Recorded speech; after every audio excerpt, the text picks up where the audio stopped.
গতবার তো ভোট দেইনি, তার আগের বার ভোট দিতে এসে জানলাম যে আমার ভোটটা কেউ একজন দিয়ে দিয়েছে। এত এত সুন্দর ভোট এই পর্যন্ত আজকে সকালবেলা আমি ভোট দিতে এসেছি। এই সব মিলে আমার 5 মিনিট সময় লেগেছে আমার ভোট দিতে। মানে আমি খুব আনন্দের সাথে ভোট দিয়েছি। যেই আসুক না কেন আমি আবারও অগ্রিম শুভেচ্ছা জানাচ্ছি আমি, এবং আমি আশা করছি তারা ক্রীড়াঙ্গনের স্বার্থে কাজ করবেন এবং জনগণের স্বার্থে কাজ করবেন। নতুন একটি নির্বাচন আসছে। তো এই নির্বাচনটা কিন্তু আমাদের ক্রীড়াঙ্গনেও একটা পড়বে, প্রভাব হতে পারে। মানে আপনি আসলে নতুন প্রত্যাশা নিয়ে কেমন ক্রীড়াঙ্গন একটা আশা করছেন ভাইয়া? অবশ্যই একটা খুব ভালো ক্রীড়াঙ্গন আশা করছি। স্যান্ডেলিনা সো, রূপচর্চায় আভিজাত্য। আমি আশা করছি যে যারাই নির্বাচিত হয়ে আসুক না কেন তারা যাতে ক্রীড়াবান্ধব হয়, এবং ক্রীড়াবান্ধব হলে বিশেষ করে আমি যেহেতু ক্রিকেটের মানুষ, আমি আশা করব যে তারা ক্রিকেটের উন্নতির লক্ষ্যে যাতে কাজ করে, এটাই হচ্ছে আমার প্রত্যাশা। আর সবচেয়ে বড় বিষয় হচ্ছে যে এত এত সুন্দর ভোট এই পর্যন্ত আজকে সকালবেলা আমি ভোট দিতে এসেছি। এই সব মিলে আমার 5 মিনিট সময় লেগেছে আমার ভোট দিতে। মানে আমি খুব আনন্দের সাথে ভোট দিয়েছি।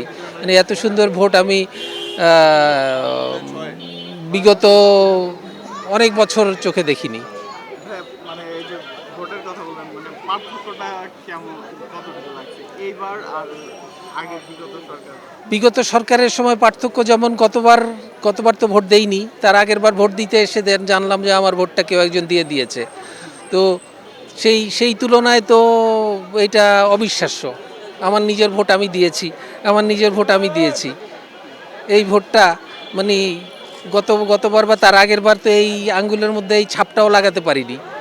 তো সেটা অবশ্যই অনেক ভালো ভালো যেহেতু আপনি একজন বিসিবির পরিচালক, যারাই আসুক তাদের কি মানে ক্রিকেটটা কি আরো একটু ডেভেলপ করলে একটু ভালো হয় কিনা, মানে অবশ্যই আমি যেমন শুরুতেই বলেছি যে যারাই আসুক না কেন আমি চাই যে আমি যেহেতু ক্রীড়াঙ্গনের মানুষ, মানে ক্রীড়াঙ্গনটা যাতে আরও উন্নত হয়, সেই বিষয়টাতেই আমার তবে শুধুমাত্র ক্রীড়াঙ্গনের উন্নয়ন হলে তো হবে না, পুরো দেশের উন্নয়ন হতে হবে, এই এলাকার উন্নয়ন হতে হবে। এই এলাকায় যত অসঙ্গতি আছে, যত অন্যায় অবিচার আছে, সেগুলোর দূর যারা করতে পারবেন আমি আশা করি তারাই আসবেন এবং তারাই এই এলাকাটাকে উন্নত করবে। একই সাথে আমার এই ঢাকা কি বলে ক্রিকেট বোর্ডটা ঢাকা 16-র অন্তর্গত, এবং এই 16 এবং 14 এবং 16-র অন্তর্গত সম্ভবত মিলেমিশে আছে।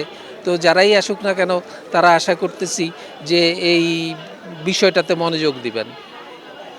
আপনি যেই আসুক না কেন তাকে আমি অগ্রিম শুভেচ্ছা জানাচ্ছি। আপনি কেমন প্রত্যাশা করবেন, কাদের আসা উচিত সেটা তো বললেন।